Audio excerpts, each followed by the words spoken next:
Welcome to Recap King. In this video, we will explain Primeval. This film tells the story of the attack of the most ferocious crocodile in Africa. Can they stop the crocodile terror? Let's find out in Primeval.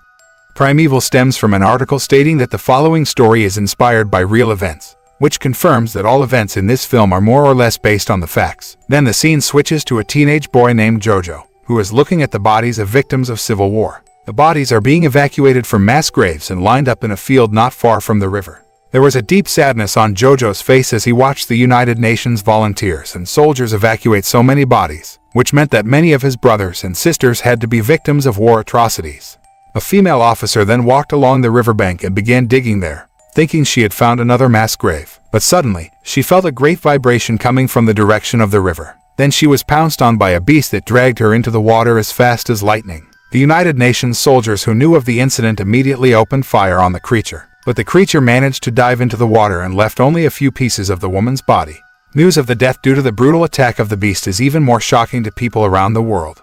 Deaths from wild crocodile attacks in Africa have become commonplace because they have claimed many lives. Moreover, the news about the legendary ferocious crocodile named Gustave has preyed on hundreds of people and has often spread terror on local residents for years. A journalist from the United States named Tim was assigned to document the crocodile's capture with a female reporter named Aviva. Tim and Aviva are assisted by Stephen, Tim's best friend, who is also a cameraman. The group of journalists was also accompanied by a prominent reptile expert, Matt Collins, who was eager to capture Gustave alive. The team finally went to Burundi, one of the countries in Africa that is still a civil war zone and happens to be the territory of the most dangerous crocodile in the world. Arriving there, they were greeted by a government employee named Harry. The man was in charge of providing access to the location targeted by the team group and also a ship that could be used as transportation during the crocodile catching expedition. Along the way down the river, they can see lots of crocodiles roaming around the riverbanks. But the real horror they face happens when night falls. A swarm of rebel troops hiding in the trees strafe their ship with a barrage of fire. The victims from both sides who fell into the river immediately became food for the hungry crocodiles there. The scene changes, showing a remote village on the edge of the river, which is the destination of the expedition of Tim and his group. Villagers depend on the river for their lives, even though they know the threat of ferocious crocodiles that always lurk from there. Then a child was seen swimming in the river, about to take his doll. But unlucky, the child was suddenly pounced on by Gustave from behind. The next day, Tim and his group arrived at a village. There they meet an experienced hunter named Jacob, who will guide the expedition team. Jacob dedicated his life to hunting down Gustave. After getting to know each other, Matt and Jacob disagree because Matt wants to catch Gustave alive, while Jacob is ambitious to kill him. His team and group began to prepare everything for the smooth operation of the Gustave capture expedition. They have prepared weapons, technical equipment to document the capture process, and a large iron cage which the villagers assisted in making. After all the preparations were completed, Tim and his group headed straight for the village, the last location of Gustave attack. When they got there, all the villagers greeted them like heroes who saved the village. Tim and the others decided to take a break and try to communicate with the friendly villagers. They then went to a local shaman who was performing a ritual. The team and the group follow the ritual to respect the customs that exist there. When finished, the shaman cast a blessing spell on Tim and his group, but the shaman also said that their expedition would end in death. Their faces looked scared when they heard the shaman's prophecy, but they didn't take the predictions seriously. Tim and his group began to prepare traps to catch Gustave on the riverbank in the afternoon. All the villagers flocked to help the expedition team. They also prepared weapons and heat radar to detect Gustave. Jojo then arrives to help Tim and his group. Jojo told Tim that he was fed up with the ongoing conflict in his country and hoped to go to America one day. At night, a goat is placed as bait in the cage. Time passed, but there was no sign of Gustave yet. The situation turned tense when the goat started bleeding nervously at the danger, signaling that Gustave was approaching him.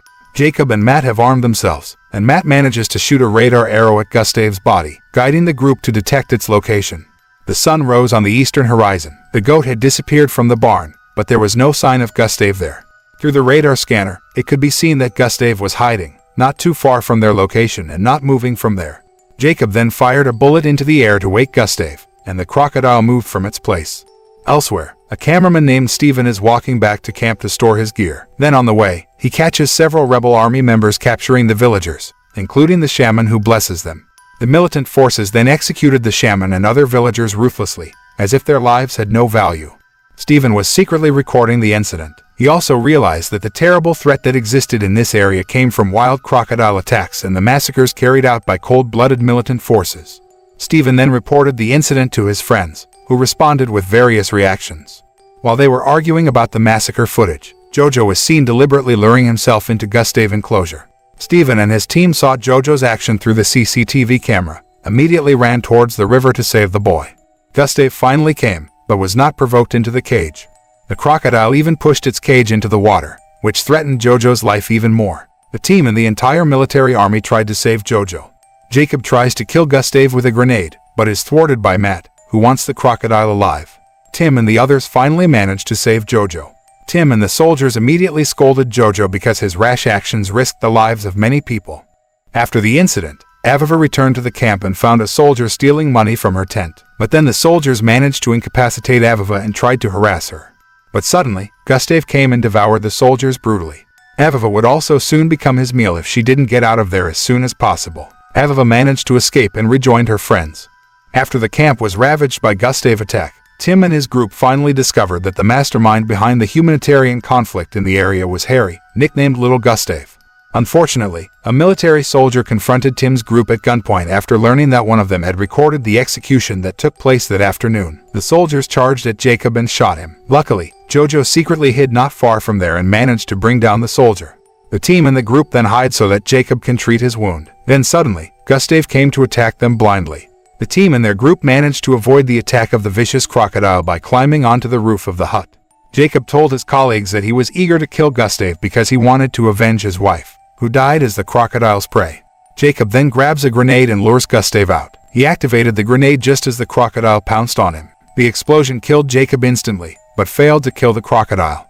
The next day, the expedition team members who survived were adrift in the river with Jojo. They couldn't go anywhere because the radar scanner showed that Gustave was nearby. After Gustave moved away, they began to paddle carefully towards the land without causing water splashes that could attract the crocodile. All team members made it to the ground and ran to the waiting helicopter, but the attempt was thwarted by some of Harry's militant soldiers. They kill Matt and hunt down the team members hiding in the weeds with Jojo. Then Tim shouted for them to scatter all. The militant soldiers who had killed Matt were successfully paralyzed by Tim and Aviva. Meanwhile, Jojo escaped somewhere, and Stephen has to struggle to escape while carrying a large camera. Stephen manages to incapacitate a soldier, but he meets his nightmare. When Stephen was trying to get out of the swamp, he came face to face with Gustave. The chase with the crocodile was unavoidable. Stephen ran back and forth, trying his best to save himself from becoming the beast's lunch. Gustave is not only in the water, but also on land. The creature can run very fast like a cheetah. Stephen thought he had survived because Gustave got stuck in a tree trunk piled on the ground. The horror of confronting the legendary crocodile that preys on humans has been captured on Stephen's camera. But Stephen's luck might be short, because the crocodile managed to free himself from the tree trunks and chased after him again. After surviving the attack of the militant forces, Tim and Aviva began to realize that the actions of humans might have created the human-eating crocodile. The war that never ends has claimed thousands of lives, and the crocodiles here are more accustomed to preying on human flesh than other animals. This is what makes them very vicious and brutal in attacking humans. Shortly after, Harry came and walked over to Tim and Aviva. He forced them to hand over the videotape of the secret to his rebellion, but Tim refused. After being threatened at gunpoint, Tim finally agreed to tell Harry. The team tries to trick Harry by handing him the alligator radar scanner, saying that the computer is there, but Harry couldn't believe it. He forced Tim and Aviva to guide him there. They finally arrived at the radar location. The team couldn't help but go into the water, even though they knew that the crocodile could attack them at any moment. But when they got close to the radar, it turned out that the radar arrow had gone off, and the team found a pile of Gustave's food. The team also found pieces of Stephen's body. The team then saw a knife between the human bones and stabbed Harry's men, while Aviva splashed Harry with Matt's crocodile pheromone liquid, then escaped from him. While Tim and Harry are fighting, Harry accidentally fires his gun. Suddenly Gustave woke up and cornered them who were in their nest, but the vicious crocodile then attacked Harry first for sniffing the smell of his pheromone. Tim and Aviva took the opportunity to save themselves. They rushed into Harry's car, but the crocodile immediately chased them.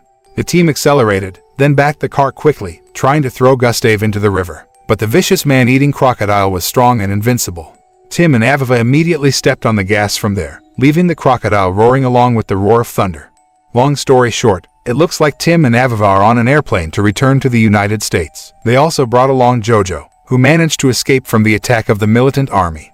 Gustave is still undefeated and is the greatest danger that still threatens the villagers along the river. The crocodile is also increasingly famous as the most legendary human-eating crocodile in human life history on this earth. The film ends when Gustave pounces on a middle-aged man who is relaxing in his canoe.